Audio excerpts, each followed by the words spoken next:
Prince William has always had a keen sense of injustice in society, especially the way those in power treat those who are poor and have no wealth or social status. Growing up in the royal family, he was always aware of the privileges that not everyone has. However, William has never forgotten that with power comes responsibility, and he has witnessed too many cases of people, especially the homeless, being treated badly because of their circumstances. His years at Eton and then at the University of St. Andrews have made William more aware of the social issues and discrimination that disadvantaged groups face every day. During his field trips and charity work, William not only met people in difficult circumstances, but also heard heartbreaking stories of deprivation, exclusion, and marginalization by those in power and status. He witnessed police officers who were reluctant to help the homeless, those who were abused by the system, and even those who were used to being looked down upon. In those situations, William felt frustrated, but he couldn't help but ask himself a question that he had not been able to find a clear answer to for many years. Is this society really fair? Since becoming a prince, William has faced great expectations, from inheriting royal responsibilities to becoming a role model for the younger generation. But it was also because of those expectations that he felt burdened. Despite having power in his hands, he did not want to be a person who only talked but did not act. He knew that to create real change, there had to be concrete actions, there had to be experience, and there had to be problems faced from the people's perspective. This feeling prompted William to conduct a social experiment to better understand how people are discriminated against in society. He did not want to be just a distant observer. He wanted to understand the problem from the inside so that he could come up with concrete initiatives to change it. But this experiment would not be a simple one. William decided to conduct it without anyone knowing who he was. He wanted to see how society, especially the police and the public, would react when he, as a homeless person, encountered discrimination and prejudice. On September 20th, William decided to start this experiment in Hyde Park, one of London's largest and most famous parks. This was not a place unfamiliar to him. Over the years, he had walked around this park, seeing people exercising, happy families, couples on dates, but also homeless people sitting on the benches, living a difficult, abandoned life. Hyde Park was not only a part of London, but also a symbol of the division between social classes. It was a place where the poor and the powerful shared space, but could never share equal treatment. Prince William chose a weekend to begin his experiment when the park would be crowded and normal activities would take place. He arrived at Hyde Park in a simple appearance, without any signs that he was a member of the royal family. He wore an old jacket and jeans. His hair was natural, no makeup. All he had with him was an old bag, looking like a real homeless person. He sat on a bench near the Serpentine, where many people usually passed by. The scene was nothing special, but for William, this was where he would begin to understand the problems that homeless people face, where he would see how a powerless person is treated when they have no means to protect themselves. When William sat down, he was a little nervous, not because he was not confident, but because he knew that this experiment would cause great stress. He felt a little nervous thinking about the police or security guards who might show up and ask him to leave. But that was exactly what he wanted to experience. The feeling of being ignored, being pushed out of a public space without any good reason. The noise around him did not seem to affect William's mind. He looked at the people passing by, happy families, people working and people relaxing. But in that peace, he also noticed the curious looks of some people when they saw him sitting on the bench for a long time, and the other homeless people living there. He knew that in the eyes of society, People like him, even if it was just a social experiment, would still be considered worthless and discriminated against. That was the reason William did this experiment.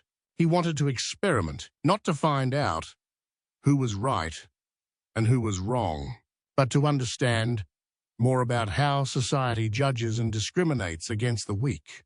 He wanted to experiment with the so-called invisible power, the power that a person can have thanks to status, finance, and even social relationships. In that beautiful but divided park space, Prince William clearly felt one thing. If society cannot see people equally, if those in power cannot treat the weak with respect and fairness, then it will never be possible to build a truly harmonious and fair society. And from that moment, Prince William's social experiment officially began. A while later, when the light began to fade and the park gradually became deserted, a group of policemen passed by. William noticed that, although they were still far away, he could not help but notice their gaze. Those policemen seemed to be patrolling the area, but they also seemed to notice him. In the dim light of the afternoon, one of the policemen in the group started walking towards William, his eyes serious. William wasn't panicking. He knew that this was part of the experiment, but he couldn't deny that he was a little nervous right now. He told himself that he couldn't let this experiment stop because of some casual police reaction, even though that was the reason he was doing this. He wanted to understand more about what homeless people faced when they were ignored by society, forgotten, and even seen as a threat by the police, instead of as people in need of help. The policeman stepped closer, crouching down to look William down, a questioning and suspicious look in his eyes. "What are you doing here?" the policeman asked, his voice cold. William did not rush to answer. He simply raised his head slowly, facing the officer. Although he did not want to start a conflict, he understood that this was the important part of the test. "Just sit here," William replied, his voice calm, trying to maintain a natural demeanor. "Who are you?" the officer asked, his tone starting to become more stern. "Do you have any papers?" William realized that the officer was starting to suspect and wanted to check him. There seemed to be nothing unusual about the question, but it couldn't help but make him feel a little annoyed.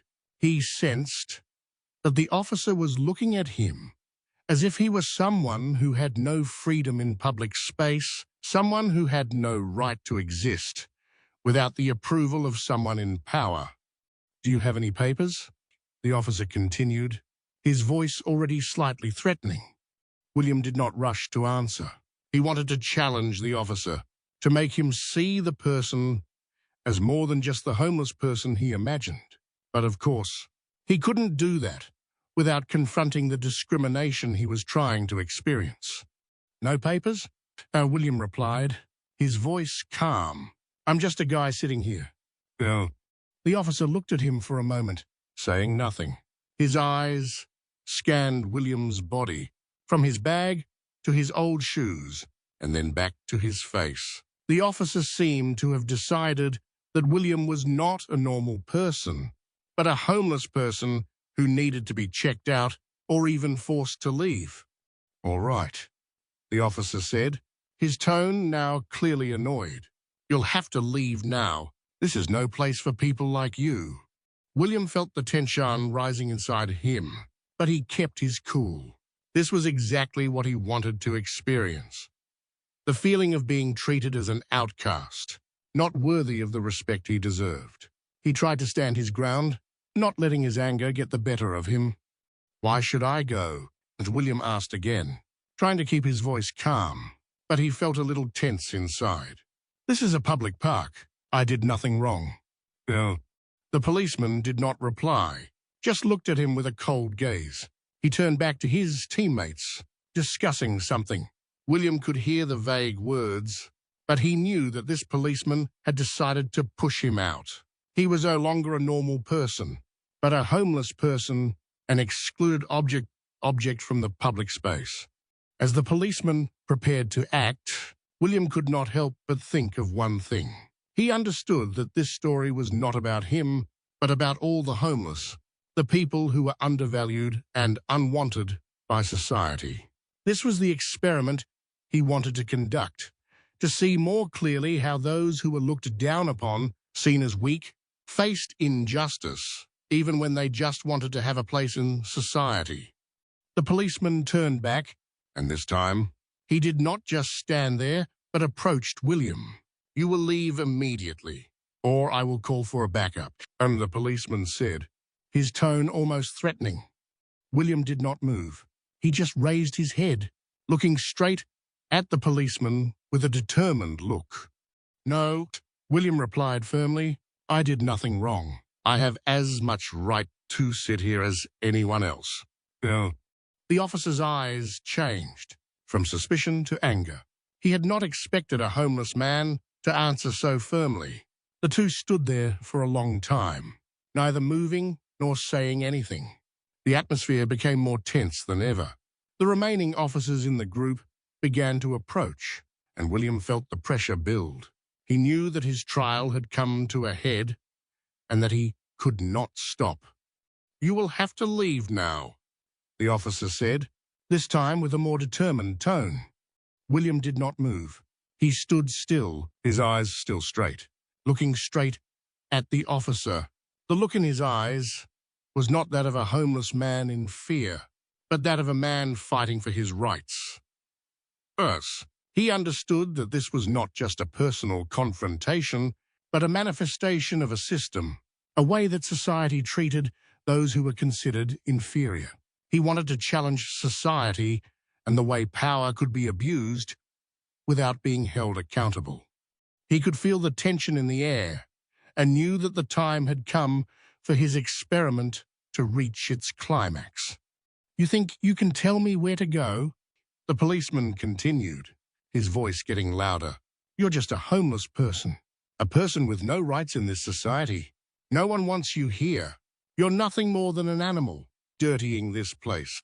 These words were like a slap in William's face. The feeling of being humiliated made him feel like he was being degraded. But at the same time, he felt like he had to do something.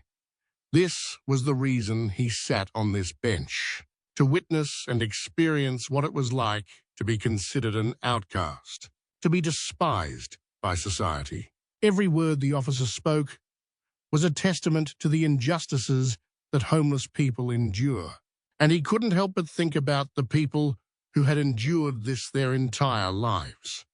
"This is a public park," William replied, his voice cold but firm. "I have the right to sit here just like anyone else. I've done nothing wrong, and I'm not going anywhere."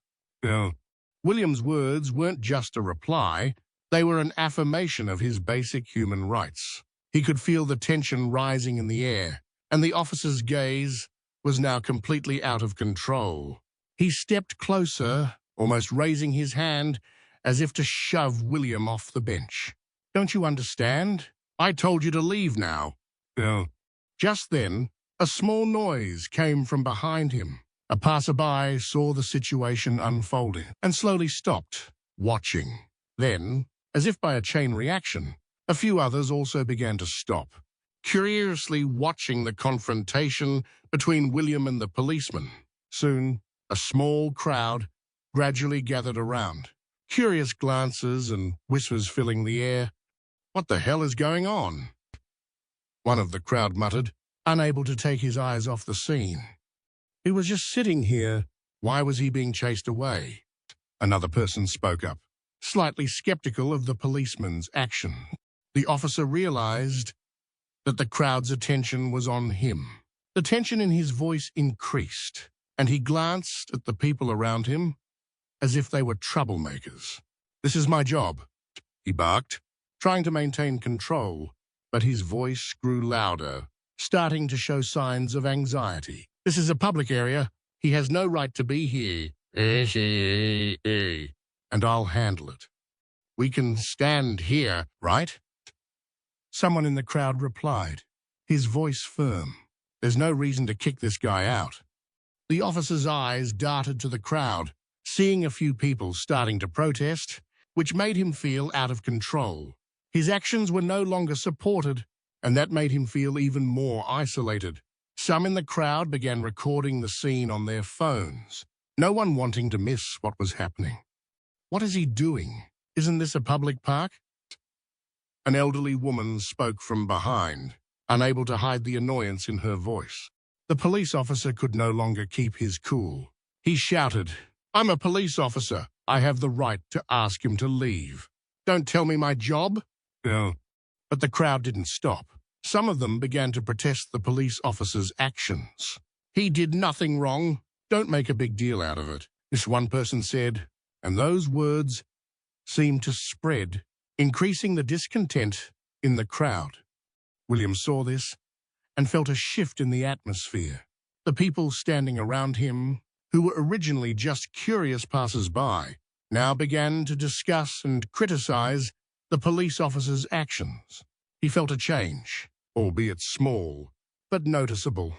This was precisely why he had chosen this experiment. It was an opportunity for the onlookers to see the injustice that homeless people face every day. The officer realized that the situation was getting out of hand. He turned around, looking at the people in the crowd, the disapproving looks growing. "You people don't understand," he hissed. "He's homeless. He has no right to demand anything. Don't interfere in this." No. A man in the crowd, who had been standing near William the whole time, couldn't hold back any longer. "You're a police officer, and you're saying that? This is a public park, and you have no right to kick someone out just because you think he's homeless. Don't assert your power over others like that." No. The conversation grew more heated, and chaos began to spread. The officer looked at the crowd, realizing that his power was no longer the only factor determining the situation. He felt like he was being cornered, with no way to maintain control. The people around him, although not everyone joined in the argument, but the criticism was enough to make him feel the pressure. William said nothing more. He stood there, silent, but he felt that this experimenter was on the right track. He had seen how a homeless person could be treated, and now he had seen how a society could react when injustice was exposed in public. He had no desire to cause chaos, but he understood that sometimes, in order to make change, conflict and painful truths had to be faced. As the crowd continued to argue, some began to record videos, some continued to criticize the officer, and some began to question his actions. Applause broke out, adding to the chaos, but also affirming that there were people who cared and were willing to stand up for justice. The officer, finally unable to contain himself, turned and walked away, his face red with shame. Before leaving, he looked at William one more time, then walked away without saying another word. The crowd slowly dispersed, but the atmosphere remained. The people standing around William continued to chat, and many of them turned back to pat him on the shoulder, saying words of encouragement. Even though no one knew that William was really Prince William, they still felt like they had just been part of something bigger, an experiment, a call for change. William stood up, looking at the scene before him. He knew that what had just happened was not just a personal moment for him, but a reflection of a larger issue. Experiments like this could create change, even if it was just a small step, but it could lead to a new awareness of human rights and social justice. As William left, he knew that his experiment was complete, but it did not stop there. He paused for a moment, looked around, and noticed that the attention of the crowd still lingered. Soon, he took a small piece of paper from his coat pocket, scribbled a few words on it, and gently placed it on the bench where he had just sat. Before turning away, he glanced back one last time. The crowd began to disperse, but their presence remained, and William knew that his message had begun to spread. The paper had only one short but profound line. "Your story is valuable. Don't let anyone tell you otherwise." He walked away, not looking back, but he felt peace. It was not only a message to the homeless, but also a reminder to all those who live in silence, afraid to speak up about the injustices around them. As soon as the police left and the crowd began to disperse, some people in the crowd couldn't leave the park without capturing this important moment. They quickly took pictures of the paper William left behind and then posted it on social media. Within hours, the photo went viral. Comments began to appear under the post, and a heated debate immediately erupted. Millions of people began to join the discussion. Some expressed strong support for William's actions, saying that the note brought hope to those who were abandoned by society. Your Story Matters is a powerful message, reminding us all of the value of each individual, regardless of circumstances. Supporters began to share their own stories of discrimination they had experienced, from homeless people to people from minority groups.